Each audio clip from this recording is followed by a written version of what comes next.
আহাম্মক পাগল যে লোকটা আখেরাতের কোনো কাজ কারবার নেই, আন্দাজে ভরসা করে আছে কালেমা যখন পড়েছি জান্নাত একদিন যাবই, রিজিকের কোনো চিন্তা তোমার নেই, এটা আমি আল্লাহর দায়িত্বে।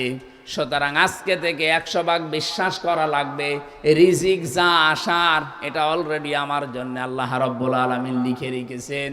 এইটা করতে গিয়ে আমি যেন আমার আখেরাতটা হারিয়ে না ফেলি, এইটাই বুদ্ধিমানের কাজ।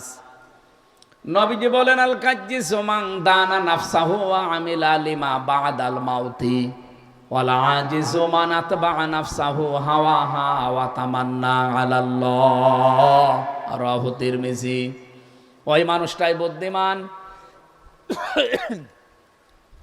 যে লোকটা আখিরাতের কাজ করে আর আল্লাহর উপরে ভরসা করে যে হ্যাঁ আল্লাহ আমাকে যতটুকু কাজে আমি আসি আল্লাহ মাফ করে দেবে, এই লোকটা বুদ্ধিমান।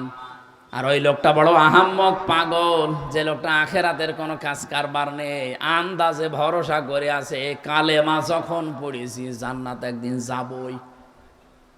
এরকম পাগল সাতক্ষীরায় নেই? আমরা কি এইরকম পাগলামি করতে চাই? না। আপনি আখেরাতের পুঁজি তৈরি করেন নিজের থেকে, কেউ আপনাকে তৈরি করে দেবে না, আপনার আখেরাত আপনাকেই তৈরি করা লাগবে। এমন সালসালা অবস্থা সামনে আসতেছে কিয়ামতের কঠিন ময়দানে, রব্বুল আলামিন আমাদেরকে সতর্ক বাণী দিয়েছেন, ওয়ালা ইয়াসআলু হামিমুন হামিমা ইউবাসসারুনহুম ইয়াওয়াদ্দুল মুজরিমু লাউ ইয়াফতাদি মিন আযাবি ইয়াউমিইযিম বিবানি।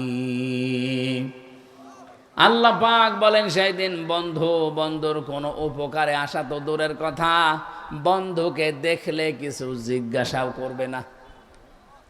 মাওলানা হাফিজুর রহমানের সাথে আমার পরিচয় জেল থেকে বের হওয়ার পর, এই 24 সাল থেকে, এর আগে ওনার সাথে আমার দেখা হয়েছে বলে আমার মনে পড়ে না, পরিচয় ওই রকম ছিল না।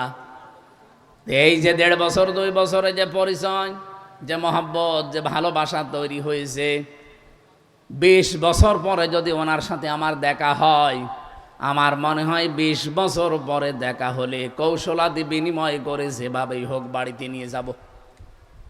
অথচ রব্বুল আলামিন এখানে সূরা মারেজের এই 10 নম্বর আয়াতের দিকে তাকান, ওয়ালা ইয়াসআলু হামিমুন হামিমা।